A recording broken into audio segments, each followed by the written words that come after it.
नमस्कार। जैसा कि आपको मालूम है 2 अक्टूबर गांधी भितिहरवा आश्रम से जन स्वराज पदयात्रा का जो ये अभियान हम लोगों ने शुरू किया है, उसके तहत 76 दिन पैदल चलने के बाद आज हम लोग आपके ज़िले शिवहर में कल रात में मैं आया हूँ और आने वाले कुछ दिन मैं शिवहर ज़िले में रहूँगा और ये समय होगा जब यहाँ पर के प्रखंडों को, पंचायतों को, यहाँ के लोगों से मिलने का, प्रखंडों पंचायतों में जाने का।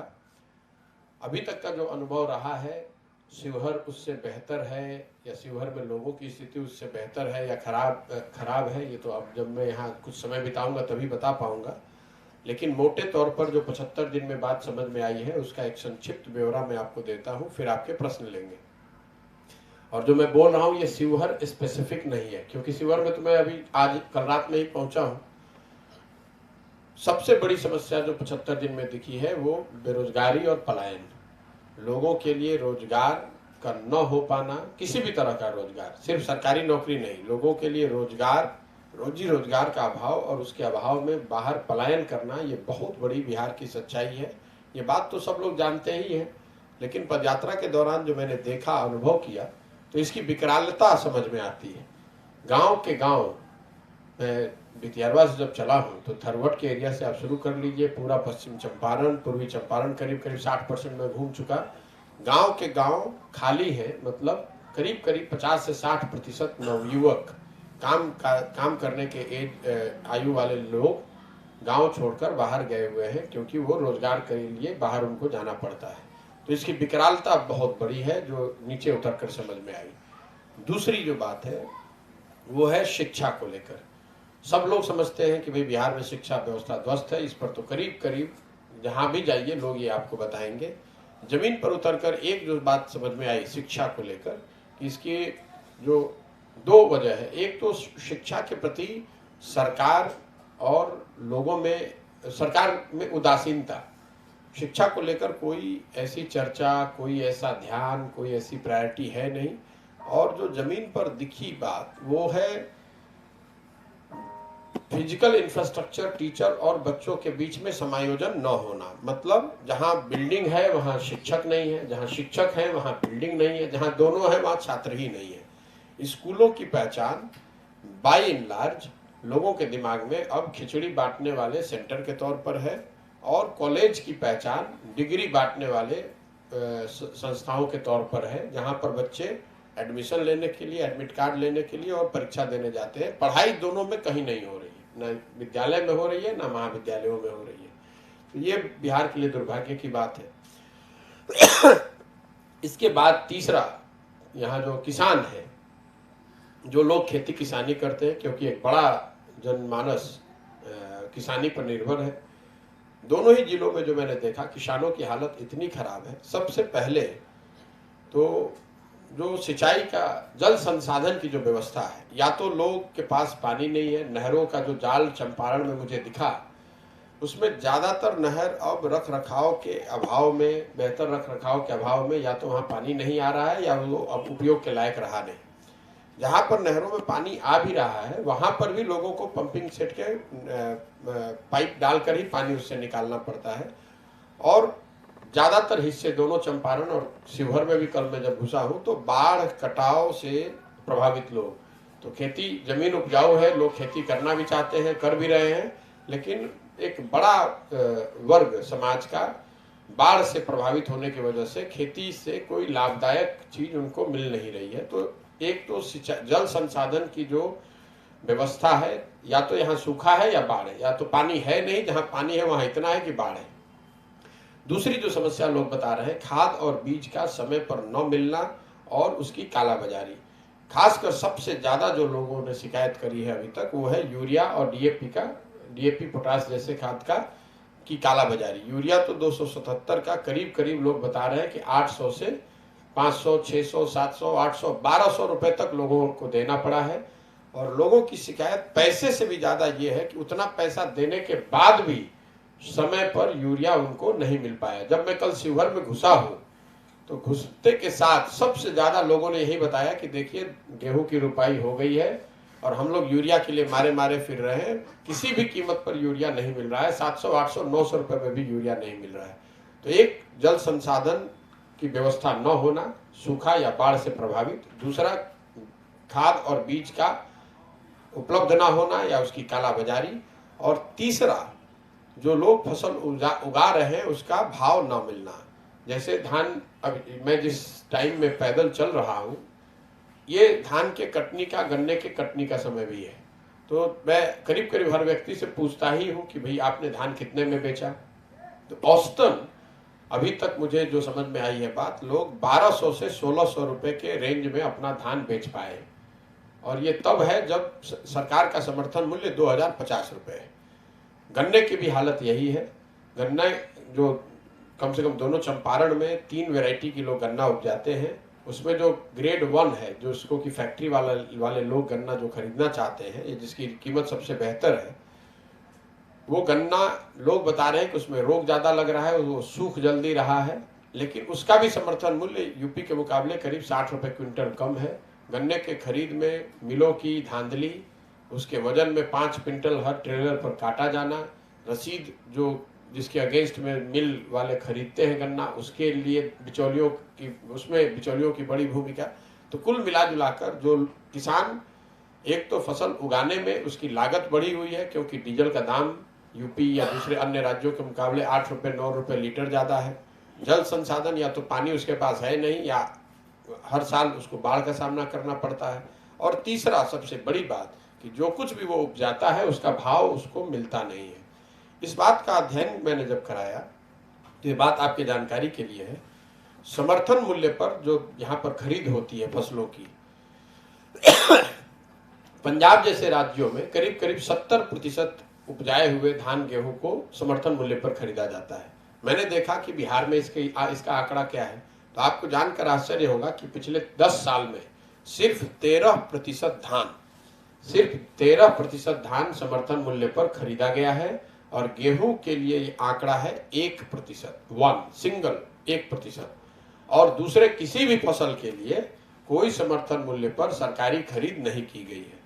जब इसको हम लोगों ने पूरा कैलकुलेट कराया तो पता चला कि हर साल समर्थन मूल्य पर धान, गेहूं, ज्वार, बाजरा, मकई जैसे फसलों के न खरीदे जाने की वजह से बिहार के किसानों का करीब करीब 25,000 करोड़ रुपए का नुकसान हो रहा है। मैं रिपीट कर दे रहा हूं, हर साल समर्थन मूल्य पर इन फसलों के न खरीद होने की वजह से करीब करीब 25,000 करोड़ रुपए का लोगों का, किसानों का नुकसान हो रहा है।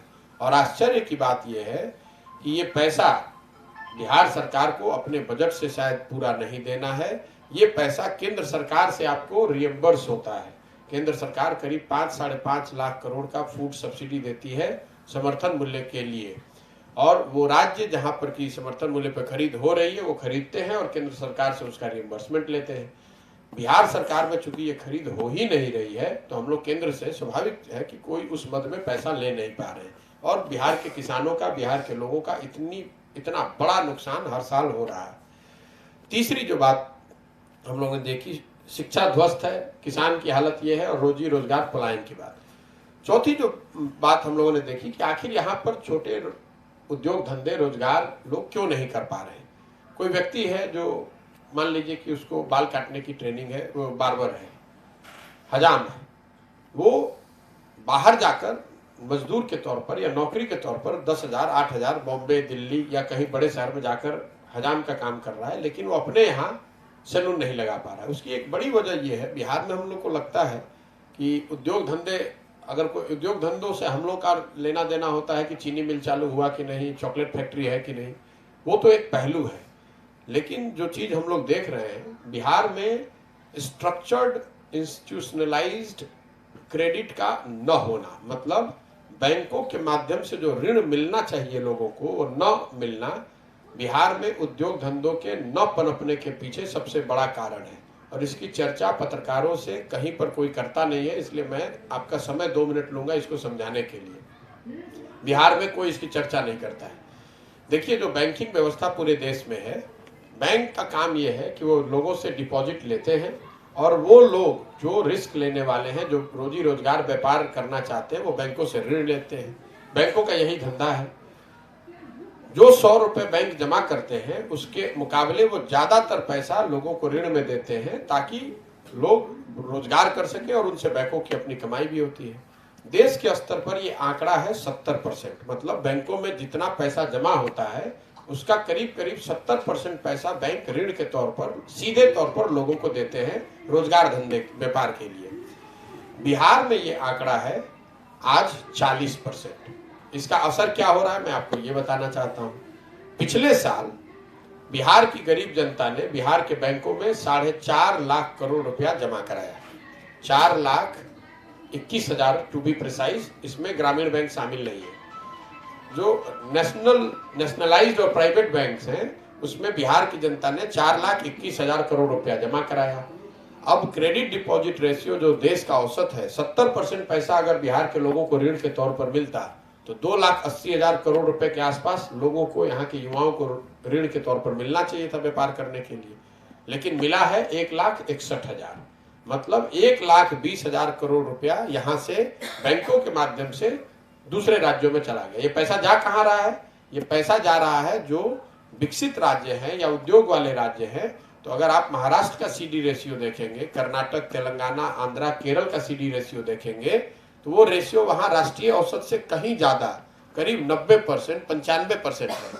मतलब अगर महाराष्ट्र के लोग 100 रुपए बैंकों में महाराष्ट्र में जमा कर रहे हैं तो वहां के लोगों को बैंक 90 रुपए ऋण के तौर पर दे रहे हैं। और बिहार में अगर आप और हम 100 रुपए जमा कर रहे हैं तो बैंक सिर्फ 40 रुपए ऋण के तौर पर दे रहे हैं। आप जरा अंदाजा लगाइए कि हर साल मैं रिपीट कर रहा हूं, हर साल करीब 2-2.25 लाख करोड़ रुपया बैंकों से बिहार के लोगों का पैसा बैंकों के माध्यम से दूसरे राज्यों में जा रहा है। जो लोग इन पैसे का उपयोग कर रहे हैं वहां के रोजी रोजगार व्यापार के लिए, और हम लोग के लोग जाकर वहीं पर मजदूर के तौर पर काम कर रहे हैं।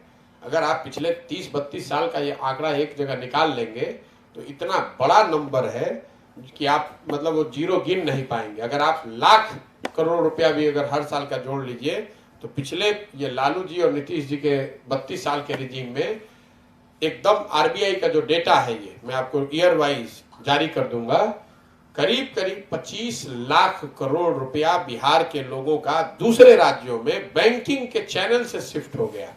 और हम लोग को लग रहा है कि हमारी गरीबी दूर क्यों नहीं हो रही है। आप जरा अंदाजा लगाइए कि बिहार में अगर 20-25 लाख करोड़ रुपया पिछले साल कुछ 2 दशकों में लोगों के हाथ में होता तो कोई सैलून खोलता, कोई रेडीमेड की दुकान खोलता, कोई छोटे व्यापार करता, कोई सब्जी की दुकान करता, कोई ट्रक खरीदता, कोई टैक्सी चलवाता, हजारों लोगों को रोजगार मिला होता।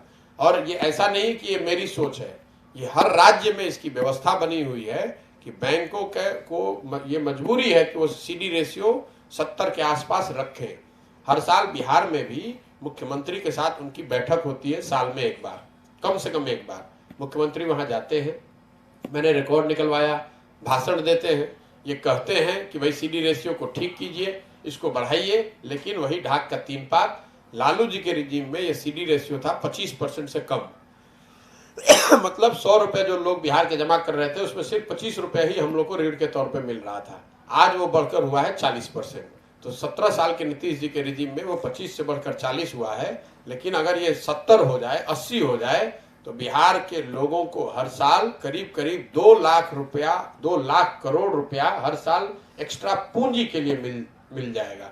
तो एक लाइन में अगर मैं कहूं तो बिहार के लोगों के पैसे से दूसरे विकसित राज्यों में उद्योग धंधों को बढ़ाया जा रहा है। और ये बैंकों के जरिए ये पैसा बिहार के गरीब जनता का शिफ्ट हो रहा है। और सरकार इस पर कुछ नहीं कर रही है, ना कोई टिप्पणी कर रहा है, ना पत्रकार इस पर सवाल उठा रहे हैं, ना सरकार इसका जवाब देती है। तो ये बिहार का दुर्भाग्य है।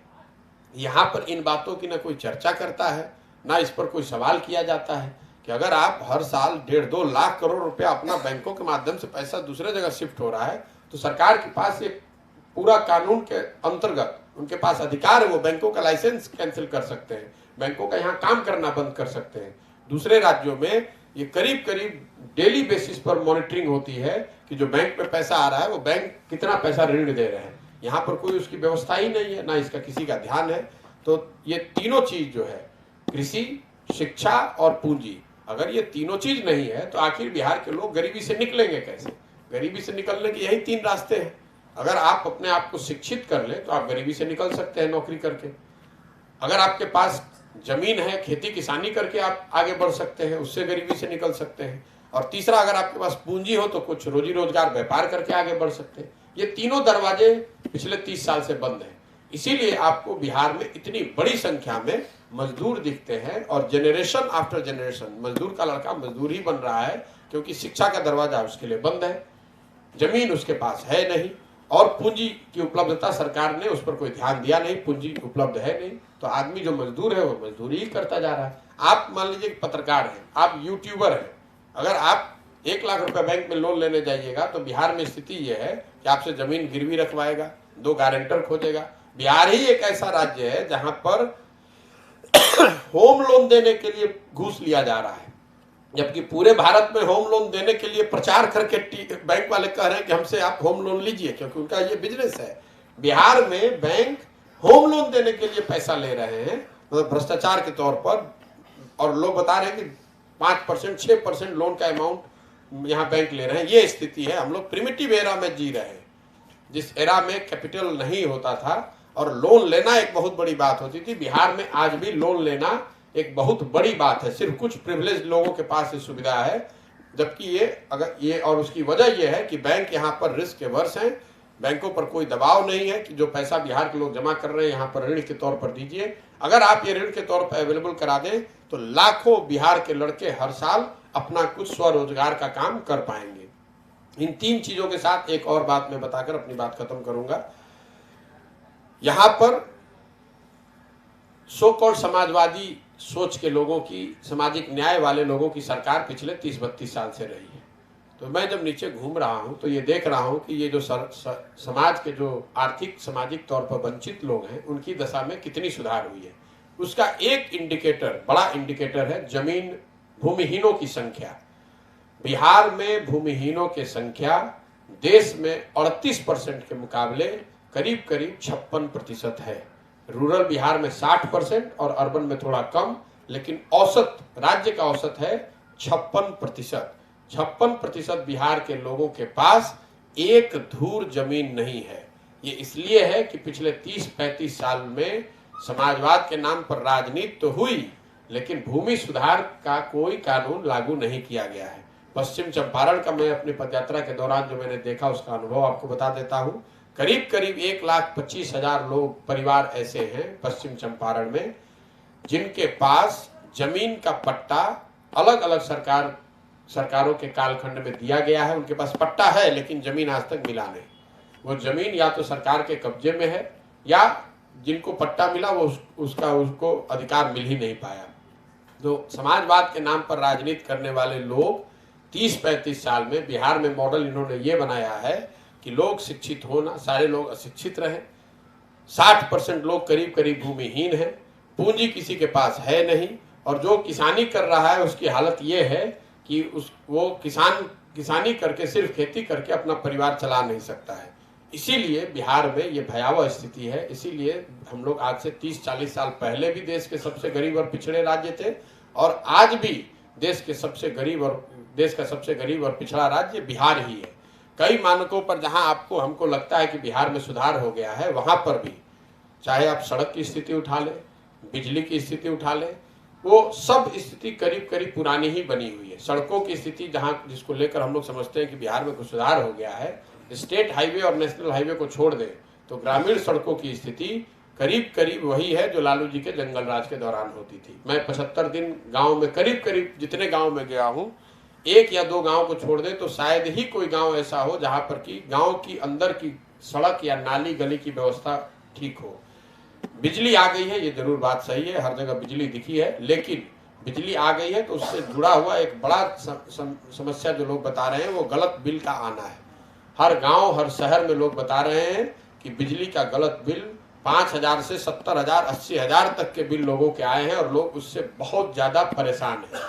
2 और जो इसकी बड़ी योजना जिसकी चर्चा बड़ी होती है वो है, एक तो ये हर घर नल के जल की योजना जो 7 निश्चय का हिस्सा था।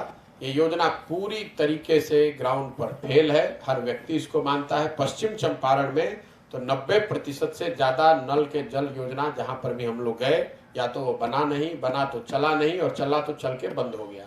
पूर्वी चंपारण के जिन हिस्सों में मैं अभी तक गया हूँ उसमें ये आंकड़ा 60 से 70% है। मतलब 30 से 35-40% हर घर नल के जल की योजना वाली स्कीम थोड़ा कम या ज़्यादा चल रही है। शिवहर में जब देखेंगे तो आपको बताएंगे। एक और जो बड़ी योजना जिसकी देश और राष्ट्रीय स्तर पर चर्चा होती है वो स्वच्छ भारत की है, शौचालयों के निर्माण की है।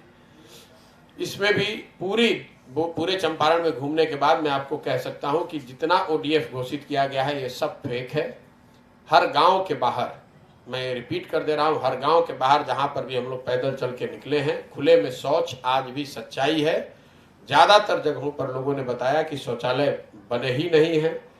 12,000 रुपये जो सरकार की ओर से मिले उसमें से 2,000 से 6,000 रुपये तक अधिकारी और जनप्रतिनिधियों ने मिलकर आपस में बांटा है। कुछ जगह जहां शौचालय बने हैं वहां शायद उसका उपयोग नहीं हो रहा है, क्योंकि उनके बारे में लोगों को सही तरीके से बताया समझाया नहीं गया है। लेकिन जमीन पर ओडीएफ कंप्लीटली फेल है। ये टोटल ऑफिसों में बैठ के सरकारी अफसरों के दबाव में लोगों ने साइन कर दिया है, कहीं ओडीएफ है नहीं। तो मोटे तौर पे ये स्थिति है। स्वास्थ्य व्यवस्था को लेकर मैं कोई टिप्पणी नहीं कर रहा हूं, क्योंकि जिन जगहों पर मैं जा रहा हूं मैं ज़्यादातर अनुमंडल या जिलों पर नहीं जाता हूं, हेडक्वार्टर पे नहीं जाता हूं। तो जहां पर मैं जा रहा हूं वहां स्वास्थ्य व्यवस्था है ही नहीं। मुझे कोई हॉस्पिटल अभी तक, मैं रिपीट कर रहा हूं, अभी तक 75 दिन चलने के बाद किसी भी गांव पंचायत में कोई हॉस्पिटल चलता हुआ ऐसा नहीं दिखा जहां दवा, डॉक्टर, मरीज, अस्पताल हो, जहां पर लोगों का भरोसा हो। 99% लोग अपने स्वास्थ्य व्यवस्था के लिए, स्वास्थ्य सुविधाओं के लिए ग्रामीण चिकित्सकों पर या प्राइवेट हेल्थ प्रोवाइडर्स पर डिपेंडेंट हैं। पश्चिम चंपारण में तो ज़्यादातर लोग गोरखपुर, कुशीनगर जैसी जगह पर जाते हैं। पूर्वी चंपारण में ज़्यादातर लोग मोतिहारी या पटना जाते हैं। शिवहर की दशा मुझे पता नहीं, मैं शिवहर अभी घूमूंगा तो पता चलेगा। लेकिन कल मैं शिवहर 15 किलोमीटर चल के आया हूँ। इस 15 किलोमीटर में कोई अस्पताल कहीं नहीं मुझे दिखा। जो स्कूल देखे उसमें वही बात दिखी कि जहाँ बिल्डिंग है तो टीचर नहीं है, टीचर है तो बच्चे नहीं है। तो ये शिक्षा, स्वास्थ्य, ग्रामीण, सड़क की जो बात है, ये तो बिल्कुल इस पर जितनी ज़्यादा बात कही जाए वो कम ही होगा।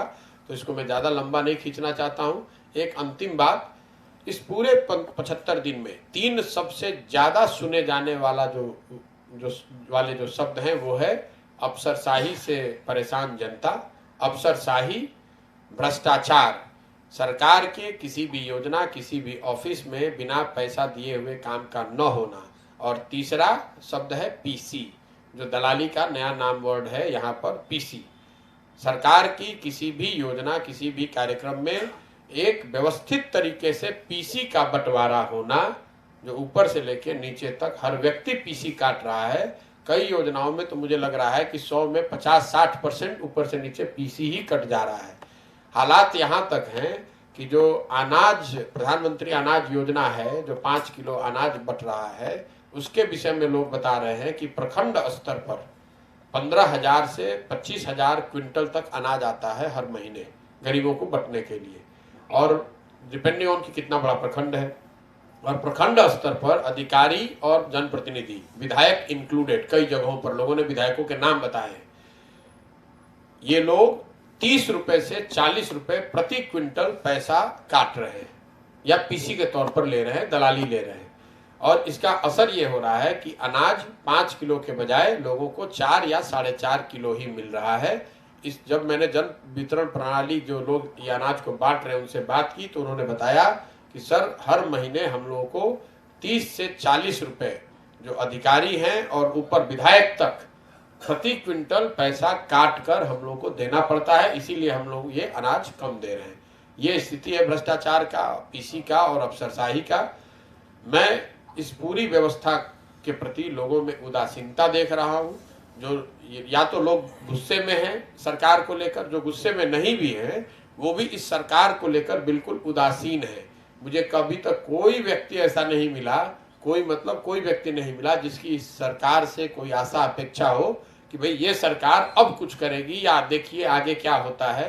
ज़्यादातर लोग यही कहते हैं कि भाई अब इनसे तो कुछ नहीं हो सकता है, बिल्कुल जीना मुहाल हो गया है।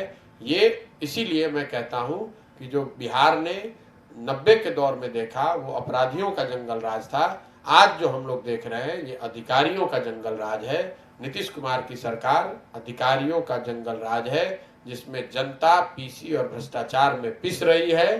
कोई सुनवाई नहीं है, किसी की कोई चलती नहीं है, किसी के बारे किसी की कोई चिंता नहीं है। सरकार बैठकर सिर्फ इसमें लगी हुई है कि वो कैसे अपने कुर्सी पर बनी रहे।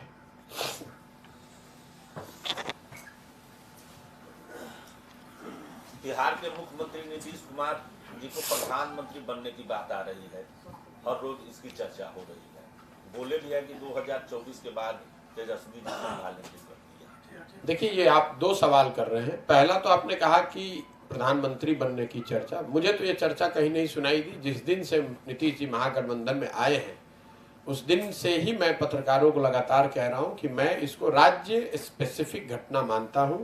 नीतीश जी की क्रेडिबिलिटी आज के तारीख में ऐसी नहीं है कि उनके बारे में बिहार प्रधानमंत्री बनना तो छोड़ दीजिए, बिहार का मुख्यमंत्री बने रहने के लिए उन पर संकट है। कहीं कोई चर्चा नहीं है, कहीं कोई प्रयास नहीं है। ये चर्चा कौन सुन रहा है मैं तो नहीं जानता हूँ। जहाँ तक दूसरी बात है वो ज़्यादा महत्वपूर्ण है। उन्होंने कहा कि 25 का चुनाव तेजस्वी जी के नेतृत्व में लड़ा जाएगा। तो मेरी मांग ये है, मेरा सुझाव भी ये है कि भाई 25 तक इंतजार करने की जरूरत क्या है। आज जो गठबंधन है उसमें आरजेडी सबसे बड़ा दल है, तो नीतीश कुमार जी को अभी ही तेजस्वी जी को मुख्यमंत्री बना देना चाहिए ताकि वो 3 साल उनके पास काम करने का अवसर रहे और जनता के पास भी अवसर होगा कि वो देख पाएगी कि 3 वर्ष में तेजस्वी यादव ने कितना बढ़िया काम किया, ताकि जब उनके नेतृत्व में चुनाव हो तो जनता उनके कामकाज के आधार पर, उनके 3 साल के परफॉर्मेंस के आधार पर वोट कर सके। अभी तक जो हम लोग देख रहे हैं तेजस्वी जी का जो परफॉर्मेंस है, जिसके नेतृत्व में महागठबंधन चुनाव नीतीश जी के शब्दों में लड़ने वाला है, साहब ने ये कहा था कि मैं जब आऊंगा सरकार में तो पहली कैबिनेट में एक कलम साइन, पहला जो डिसीजन साइन करूंगा वो 10 लाख लड़कों के नौकरी का है। अब पिछले 3 महीने से ज्यादा से कैबिनेट में हैं और कई कैबिनेट में कई सिग्नेचर भी किए होंगे कैबिनेट के डिसीजन पे। मैं ये सोच रहा हूं कि 10 लाख नौकरी वाला जो डिसीजन था, मतलब कलम टूट गई है या स्याही सूख गई है, ये तो नीतीश जी और तेजस्वी यादव ही बताएंगे। लेकिन हम लोगों ने ये जरूर देखा कि लड़कों को टीईटी और सीटेट के पास किए हुए लड़कों को डकबंगला चौराहे पर दौड़ा दौड़ा कर मारा गया। अगर आप 10 लाख लोगों को नौकरी देने की बात कर रहे हैं तो इससे आसान तो कोई तरीका ही नहीं है। बिहार में शिक्षकों की भारी कमी है और सीटेट और टीईटी और सीटेट पास किए हुए लोग जो है वो बैठे हुए हैं, वो क्वालिफाई किए हुए हैं। आप उनको एक कलम से उनको नौकरी दे सकते हैं। तो और आपने चुनाव से पहले वादा भी किया था, तो अब उनको दे के दिखा दीजिए। देखिए, ये झूठे वादे करना और लोगों को भ्रम में डालकर वोट लेना, इनकी ये पुरानी फितरत है। अब बिहार में सबसे ज्यादा हालत जो खराब है, ग्रामीण सड़कों की हालत खराब है। तो ग्रामीण सड़क मंत्री कौन है? ग्रामीण कार्य मंत्री तेजस्वी यादव है। स्वास्थ्य व्यवस्था बिल्कुल खराब है, तो स्वास्थ्य मंत्री कौन है? तेजस्वी यादव है। शिक्षा व्यवस्था, आप लोग रोज कह रहे हैं कि शिक्षा व्यवस्था बिहार में ध्वस्त है, तो शिक्षा मंत्री आरजेडी का मंत्री चंद्रशेखर जी हैं। तो मुख्यमंत्री बन जाए, प्रधानमंत्री के चेहरा बन जाए, वो तो नीतीश कुमार का मतलब ऐसा है कि बिहार कोई नीतीश कुमार की जागीर थोड़ी ना है जिसको अपना चेहरा बनाना है दल का बना दे। लेकिन बिहार की जनता तो ये भी देखेगी ना कि आप नेता होने के नाते, सामाजिक कार्यकर्ता होने के नाते, राजनेता होने के नाते, मंत्री होने के नाते आपने काम क्या किया। लेकिन मोटे तौर पर मैं यही उस पर टिप्पणी करूंगा कि नीतीश जी को 2025 तक का इंतजार नहीं करना चाहिए। तेजस्वी को अभी मुख्यमंत्री बना देना चाहिए ताकि लोग ये देख पाएं कि तेजस्वी यादव में कितनी काबिलियत है और कितना बढ़िया वो बिहार को चलाते हैं, कैसे बिहार की व्यवस्था को सुधारते हैं। और उसके आधार पर 25 में उस पर मत पड़ेगा तो शायद नीतीश कुमार के लिए और महागठबंधन के लिए भी बेहतर होगा। एक बात तो तय है, वो नीतीश जी ने अपने बयान में भी स्वीकार कर लिया कि नीतीश कुमार के चेहरे पर और तीर छाप के बटन पर, उस पर तो कोई चुनाव जीतने वाला नहीं, वो तो दल बचेगा ही नहीं। इसलिए नहीं बचेगा कि नीतीश कुमार ने स्वयं भी मान लिया कि भाई हमारे चेहरे पे तो अब एक वोट मिलने वाला है नहीं।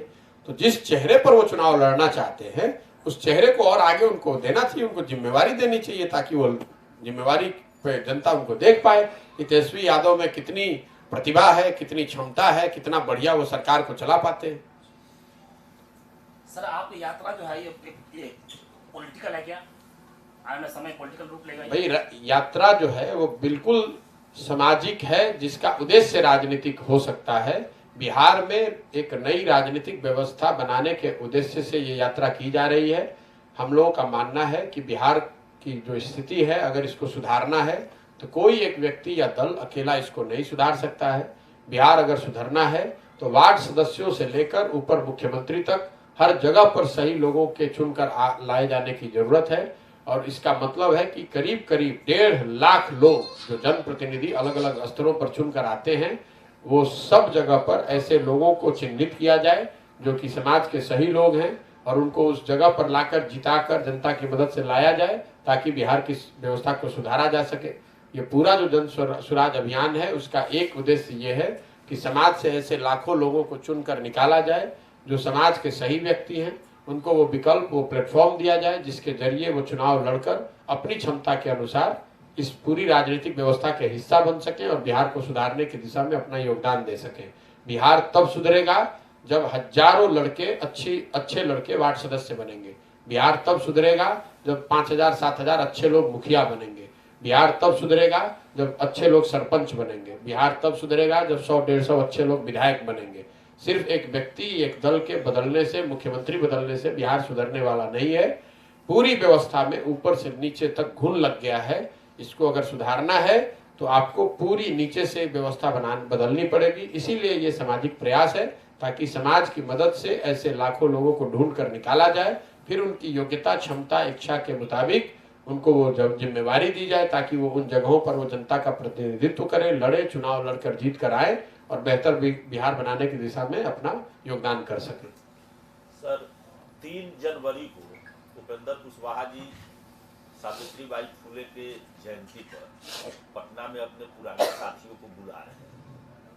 अंदाजा लगाया जा रहा है कि जिस तरह से जदयू राजद की बात आ रही है, क्या उपेंद्र कुशवाहा अलग हो सकते हैं? ये इन बातों पे मेरी ना कोई समझ है, ना मुझे कोई टिप्पणी मैं करना चाहता हूँ। ये उन लोगों का व्यक्तिगत इंटरनल मामला है, कौन किसके साथ रहेगा, कौन किसके साथ नहीं रहेगा। मैं आपको लार्जर पॉइंट बता रहा हूँ।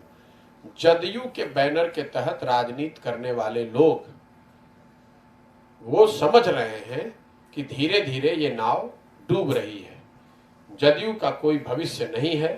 तो जिन सज्जन का आप नाम ले रहे हैं, उपेंद्र कुशवाहा जी, या बड़ी संख्या में वर्कर, नेता जो नीचे जदयू से पिछले 10 साल, 20 साल, 25 साल में जुड़े रहे हैं, हम लोग जब पदयात्रा कर रहे हैं तो उस समय भी बहुत लोग मिलते हैं और हर व्यक्ति को इस बात का एहसास है कि कहीं न कहीं जब नीतीश कुमार के चेहरे पर वोट नहीं पड़ेगा, जदयू का कोई संगठन नीचे है नहीं, तो आखिर उनकी राजनीति आगे चलेगी कैसे। तो आप देखेंगे कि अभी तो चूंकि सत्ता में ये लोग हैं, इसलिए वो डिसइंटीग्रेशन बहुत तेजी से नहीं हो रहा है, लेकिन जैसे जैसे समय करीब आएगा चुनाव का, तो जदयू करके कोई पार्टी का बचना या उस पार्टी के नाम पर वोट पड़ना बहुत मुश्किल दिखता है। ये मेरा अपना असेसमेंट है।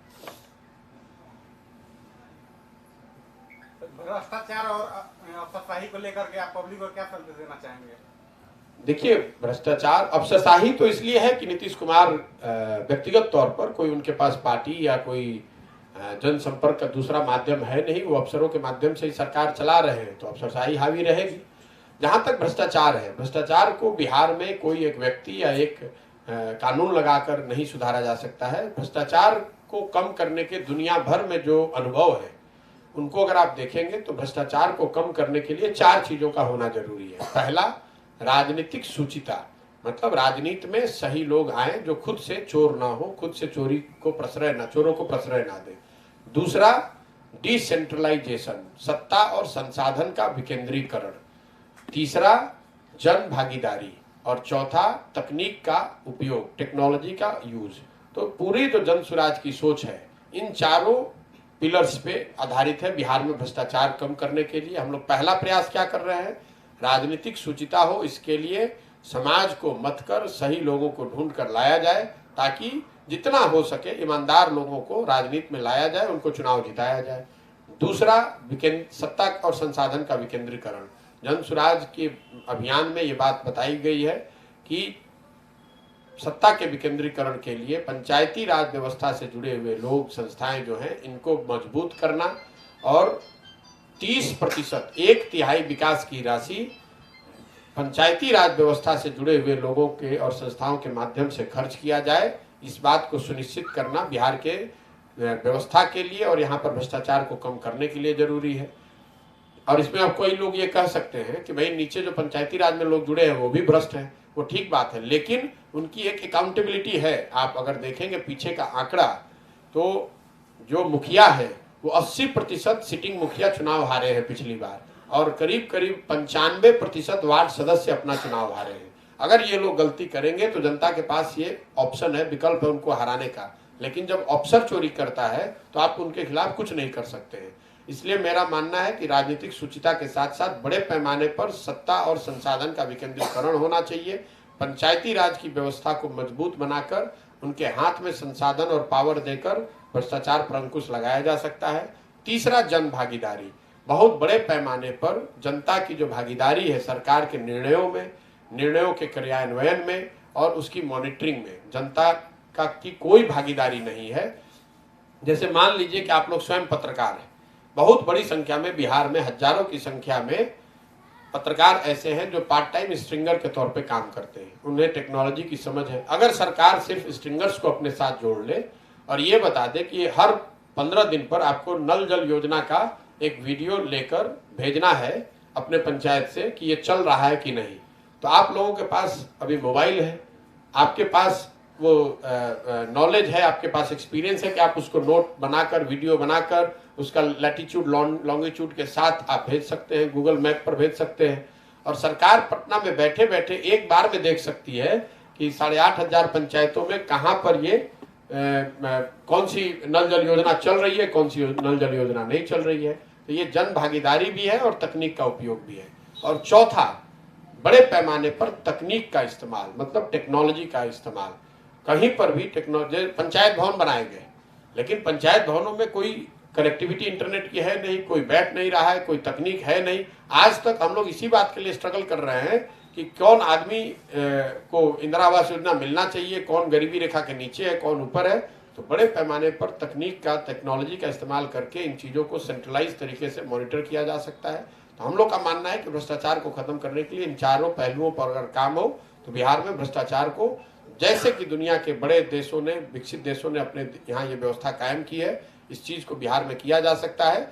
और अगर इसको सुचारू तरीके से आप करेंगे तो 2 से 3 साल के अंदर बिहार में भ्रष्टाचार पर बहुत हद तक अंकुश लगाया जा सकता है। सर, आपकी यात्रा में लाखों खर्च हो रही है, ये आर्थिक कहाँ से आता है सर? रोज इस बात का जवाब दे रहे हैं। लाखों खर्च जो हो रहा है वो पैसा उन राज्यों से आ रहा है जिन 6 राज्यों में जो लोग चुनाव जीते हुए हैं, जहां पर सरकार है, उन सरकार को बनाने में प्रशांत किशोर ने व्यक्तिगत तौर पर मदद की है, अपना कंधा लगाया है। उन राज्यों से के लोगों से, उन राज्यों में जिन पार्टियों की सरकार है उनसे मदद मांग रहे हैं ताकि इस व्यवस्था को बनाया और चलाया जा सके।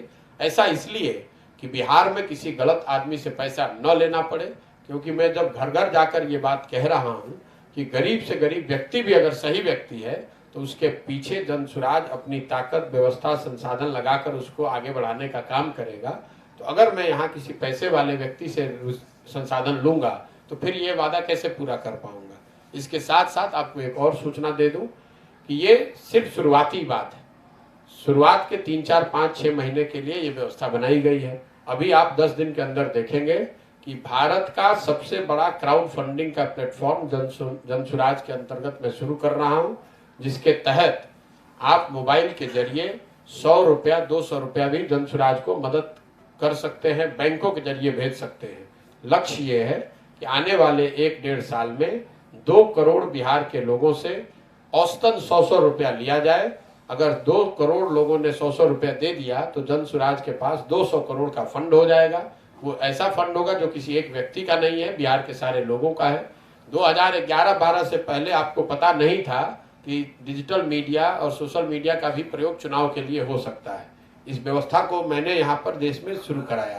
तो आप देखेंगे अगले 10-15 दिन में व्यवस्था शुरू कर रहा हूँ बिहार में, और आने वाले 2 साल में देश का सबसे बड़ा मॉडल खड़ा करेंगे, और जिसमें आप ये देख पाएंगे कि आप 100 रुपया जो आपने दिया वो बैंकों के माध्यम से जनसुराज तक कैसे पहुंचा और जनसुराज में वो पैसा खर्च कहाँ हो रहा है।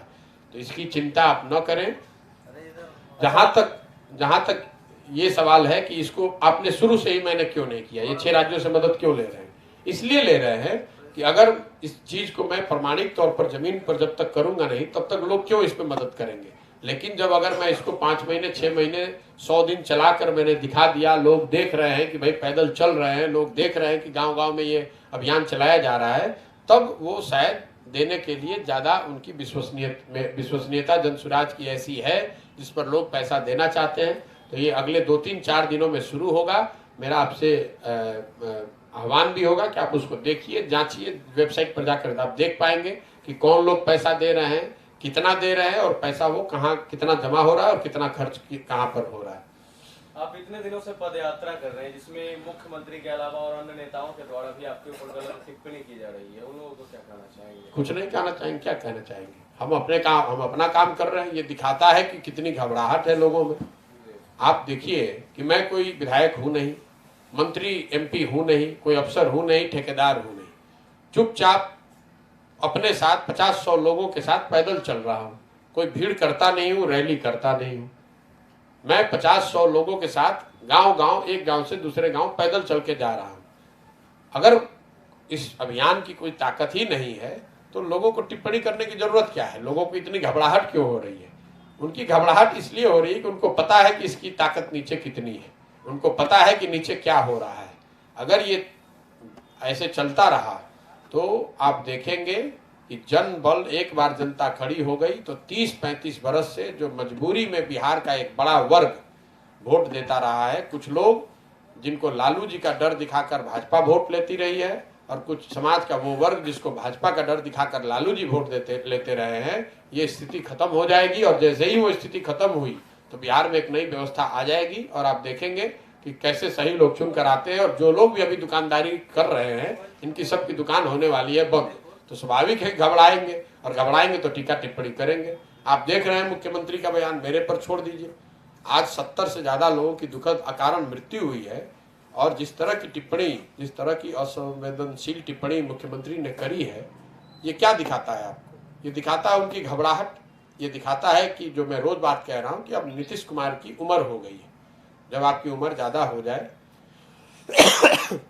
और आप सामाजिक राजनीतिक तौर पर अकेले पड़ जाएं तो घबराहट में आपके मुंह से इस तरह की बातें निकलती हैं जो बिल्कुल अशोभनीय है। मुख्यमंत्री के तौर पर एक मानवता के नाते कहीं 70 आदमी 75 आदमी की अकारण मृत्यु हुई है और उस पर आप सदन में खड़े होकर हंसकर टिप्पणी कर रहे हैं कि जो पिएगा वो मरेगा। ये तो ऐसे हुआ कि अभी कुछ दिन पहले मोरबी में, गुजरात में एक दुखद घटना हुई थी जिसमें बहुत सारे लोग पुल पर आ गए और पुल टूट गया। तो अगर नीतीश कुमार के तरीके से जाएंगे तब तो लोगों को ये कहना चाहिए था कि जो लोग पुल पर भीड़ करेगा वो गिर कर मरेगा। ये तो इस तरह का असंवेदनशील बयान सिर्फ और सिर्फ नीतीश कुमार जैसा घबराया हुआ व्यक्ति ही दे सकता है, क्योंकि कहीं ना कहीं वो अकेले पड़ गए हैं, घबरा गए हैं और इस घबराहट में इस तरह के बयान उनके मुंह से निकल रहा है। बहुत बहुत धन्यवाद आप लोगों का।